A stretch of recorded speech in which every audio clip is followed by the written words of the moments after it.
Let's say you've gotten a school in the US and you don't know what to do next. In this video, I'm going to give you 5 things you have to do.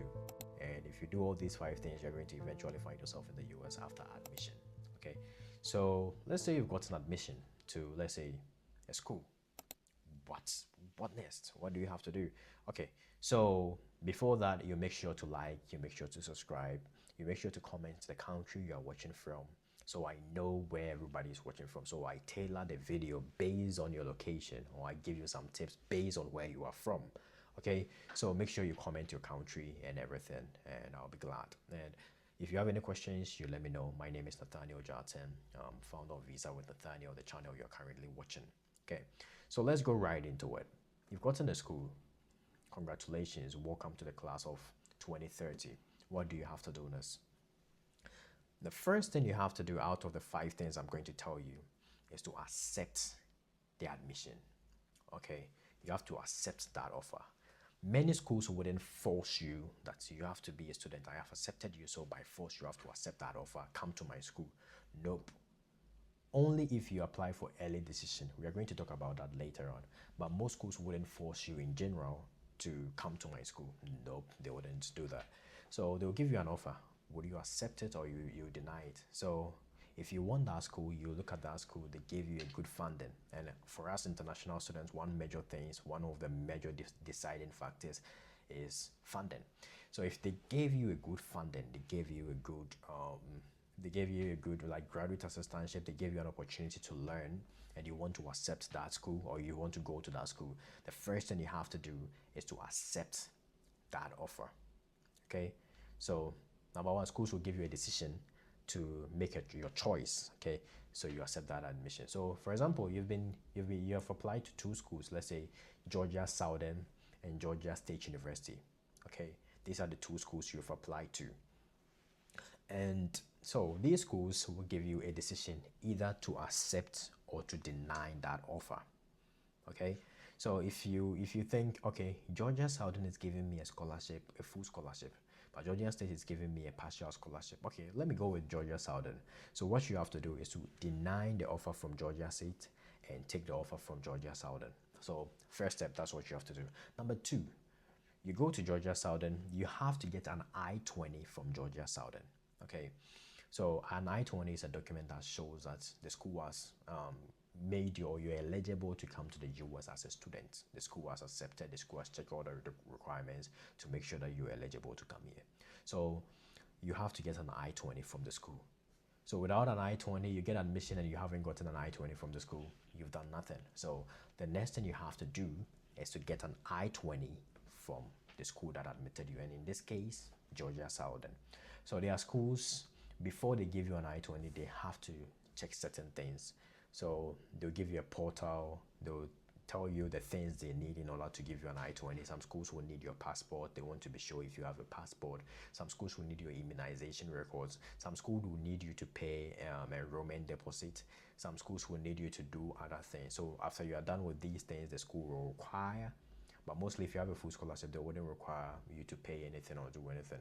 But if you are done with all these things, then they'll give you an I-20. So number 2, focus on getting an I-20. So if you're watching this video and you already have an I-20, that is great. So you have 3 steps left. And when you do these 3 things, you're good. You find yourself in the US. Before we continue, make sure to like and make sure to subscribe. Okay, so let's go to the third step. The third step is you have to apply for a visa. Now you have an I-20. It means the school has deemed you eligible to come to the US to study. So now you have to apply for a visa, for the immigration also to give you a visa so you can travel to the US. So applying for a visa for the US, there is a form called the DS-160. So anytime you hear somebody say a DS-160, it's a non-immigrant form that you have to fill as a student. So you fill that form online. I've made a whole video on how to fill the DS-160. So you go there, you fill the DS-160 form. You don't have to pay for a DS-160. They don't take, so you fill and submit the DS-160 form. Okay, so after you're done with the DS-160, now you have to book an appointment with a visa officer. That is step number 4. So the first 3 steps, you're not going to pay any money.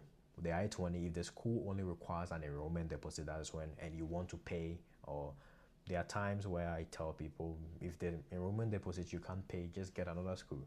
But if you pay it, that is the only charge you're going to get. So the first 3 steps, there is no charge. You don't have to pay to submit a DS-160. The 4th step is booking a visa appointment. That is when you have to pay $185, okay, to book a visa appointment. So you book a visa appointment. In many countries, they have many ways of booking an appointment, but with Ghana, that is the main reason why I need your country, so I recommend what you have to use. But with Ghana, you use Avits. Many countries in Africa, you use the Avits app. Or if you are in other countries, they still use the old one, the travel.state.gov. That is where you have to book an appointment. But you have to pay $185. That is the 4th step.